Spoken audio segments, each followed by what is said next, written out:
नमस्कार दोस्तों, स्वागत है आपका हमारे चैनल पर। आज हम आपको सुनाएंगे एक बेहद रहस्यमयी कहानी जो एक पुरानी झील से जुड़ी हुई है। यह कहानी सच्ची घटनाओं पर आधारित है, तो बिना किसी देरी के हम शुरू करते हैं। एक छोटा सा गांव है जहां एक रहस्यमयी झील स्थित है।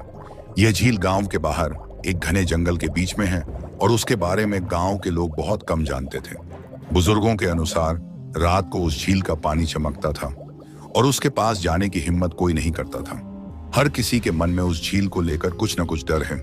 गांव में एक पुरानी कहावत थी, जो झील को जानना चाहता है उसे उसकी कीमत चुकानी ही पड़ेगी। यही कहावत अर्जुन को हमेशा सोचने पर मजबूर करती थी। अर्जुन एक साहसी और जिज्ञासु लड़का था जो हमेशा कुछ नया जानने की कोशिश करता था। वह जानता था कि इस गांव के बाहरी इलाके में एक झील थी जो रात को अजीब तरह से चमकती थी और किसी ने भी उस झील के पास जाने की हिम्मत नहीं की थी।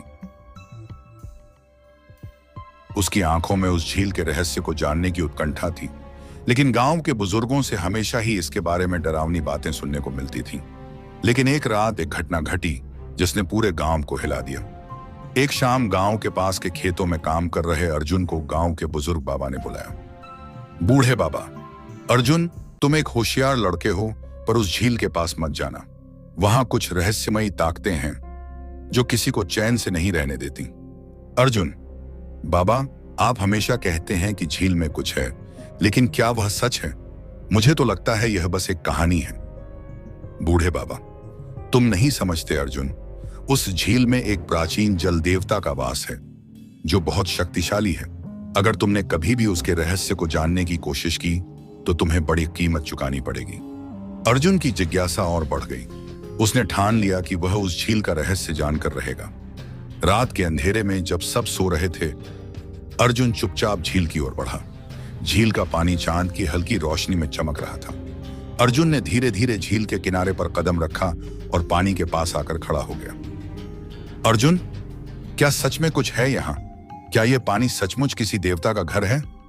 अर्जुन जैसे ही झील के पानी में अपनी परछाई देखने के लिए झुका, अचानक पानी से एक धीमी आवाज सुनाई दी।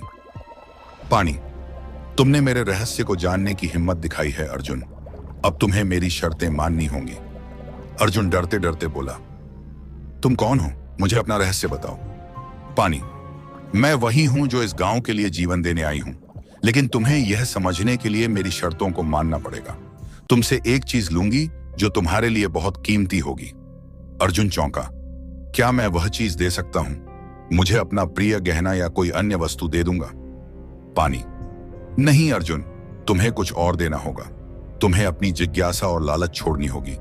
अगर तुम मेरे रहस्य को जानना चाहते हो तो अपनी सबसे प्रिय चीज को मुझसे भेंट देना होगा। अर्जुन ने गहरी सांस ली और सोचा। उसे अचानक अपनी दादी की दी हुई एक पुरानी किताब याद आई जिसे वह हमेशा अपने पास रखता था। वह किताब उसके लिए सबसे ज्यादा प्रिय थी। उसने किताब को निकालकर झील में डुबो दिया। अर्जुन, यह किताब मेरी सबसे प्रिय वस्तु है, इसे मैं तुम्हें अर्पित करता हूं। पानी ने किताब को चुपचाप सोख लिया और फिर आवाज दी, अब तुम जान सकते हो, मैं जल देवता हूं। वर्षों पहले इस गांव में अकाल पड़ा था।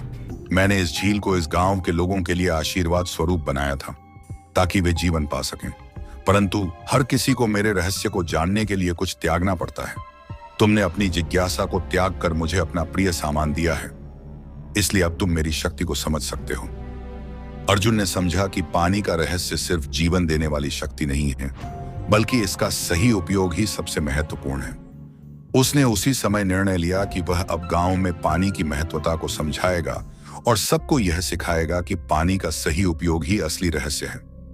अर्जुन गांव लौट आया और उसने सबको यह सिखाया कि पानी जीवन का आधार है और हमें इसका सही तरीके से इस्तेमाल करना चाहिए।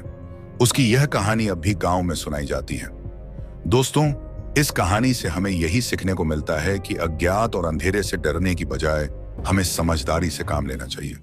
जब हम सही रास्ते पर चलेंगे तो हर रहस्य हल हो सकता है। तो अगली बार जब आप किसी रहस्य का सामना करें तो याद रखें, अर्जुन की तरह साहस दिखाएं और सच्चाई का सामना करें। अगर आपको हमारी यह कहानी पसंद आई हो तो कृपया लाइक और सब्सक्राइब करना न भूलें। साथ ही इस वीडियो को अपने दोस्तों के साथ जरूर शेयर करें। धन्यवाद।